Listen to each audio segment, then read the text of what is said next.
Mr. President, on the question of North Korea, the country feels that a crisis is coming. Some lawmakers, Lindsey Graham among them, have almost described the situation as inevitably leading to war. I don't want to ask you if you think it's inevitable. What I do want to ask you is, as President of the United States, would you tolerate a nuclearized North Korea that is contained and deterred, but still nuclear? Or would it have to abandon nuclear weapons, and would military action on the part of the United States be one of the options necessary to achieve that goal? Military action would certainly be an option. Is it inevitable? Nothing's inevitable. It would be great if something else could be worked out. We would have to look at all of the details, all of the facts, but we've had presidents for 25 years now. They've been talking, and the day after an agreement is reached, new work begins in North Korea, continuation on nuclear. So I would prefer not going the route of the military, but it's something certainly that could happen. Our military has never been stronger. We are in a position now, and you know the new orders, you see the numbers just like I see the new numbers. It's been tens of billions of dollars more in investment. And each day new equipment is delivered, new and beautiful equipment, the best in the world, the best anywhere in the world, by far.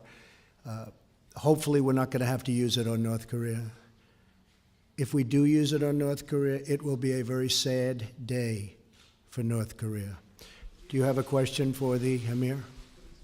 Follow-up, is it acceptable for you as president for North Korea to be nuclearized but contained and deterred? Is that a strategy we're going to see what it is? I don't would negotiate like to prefer? with you. No, I'm not negotiating with you. Maybe we'll have a chance to negotiate with somebody else, but I don't put my negotiations on the table, unlike past administrations. I don't talk about them. But I can tell you that North Korea is behaving badly, and it's got to stop.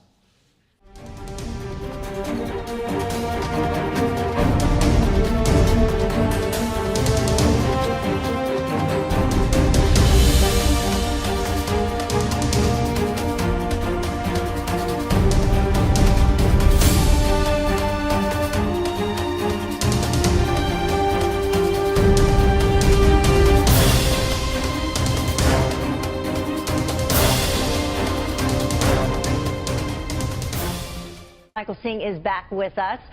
So, Michael, let's talk some more about North Korea. Some of the suggestions as to how we deal with them. Number one, diplomacy. So what's the chance of that working? Well, there are really no silver bullets here at all, Heather. I mean, we heard the Australian Prime Minister say war would be catastrophic, but diplomacy isn't an easy answer here either, because what people have suggested is sort of a freeze-for-freeze deal, that we could get North Korea to freeze its tests and maybe even its production of nuclear missiles in exchange for something from the United States. And the question is, in exchange for what from the United States?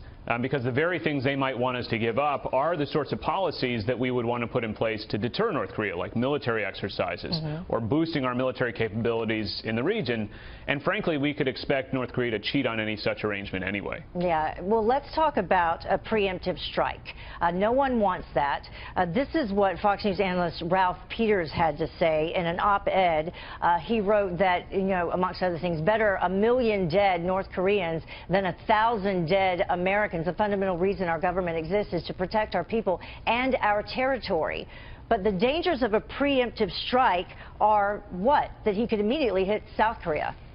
Well, I think that most Americans would find that logic immoral that was laid out in that op-ed, but it's also not effective, I think, because at the end of the day, a war, there is no real surgical strike option, I think, available to the president that could reliably take out North Korea's nuclear and missile threat without, first, tremendous casualties in South Korea and perhaps elsewhere in the region, second, tremendous economic devastation, and then third, the risk that that war would actually spread from Korea to other parts of Asia, which would be perhaps a worst-case outcome for the United States. It would just be horrific. Michael Singh, thank you very much for joining us and sticking around with us as well. Thank you.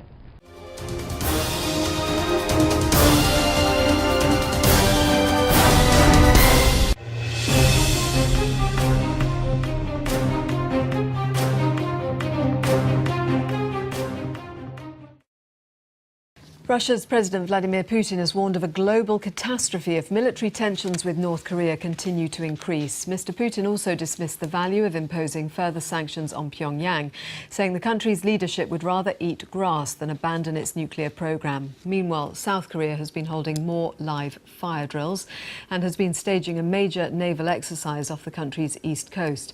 A South Korean commander said the North's forces would be buried at sea in the event of a further provocation.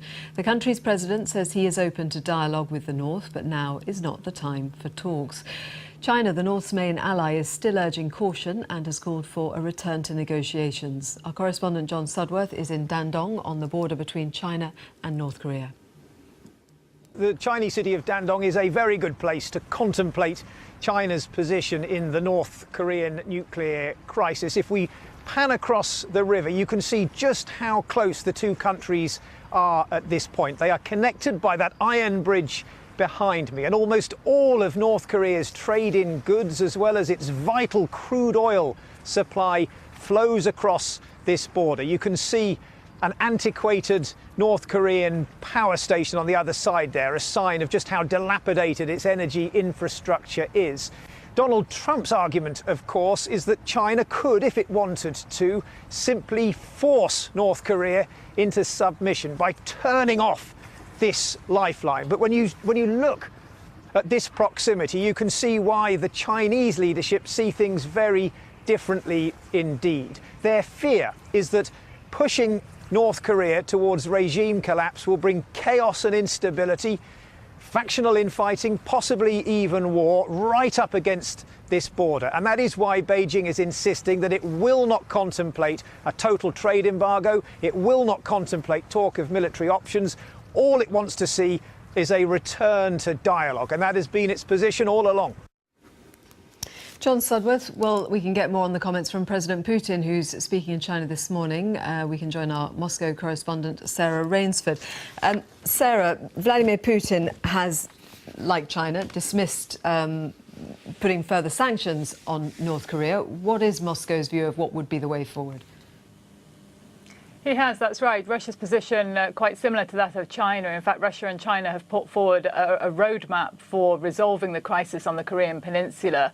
And President Putin has made clear that whilst Russia sees the latest nuclear test by North Korea as provocative, as he put it, and he's condemned those, he doesn't think that sanctions are the way forward. In fact, he said that the North Korean leadership would prefer to eat grass than to end their nuclear program. So sanctions, he said, were a dead-end road.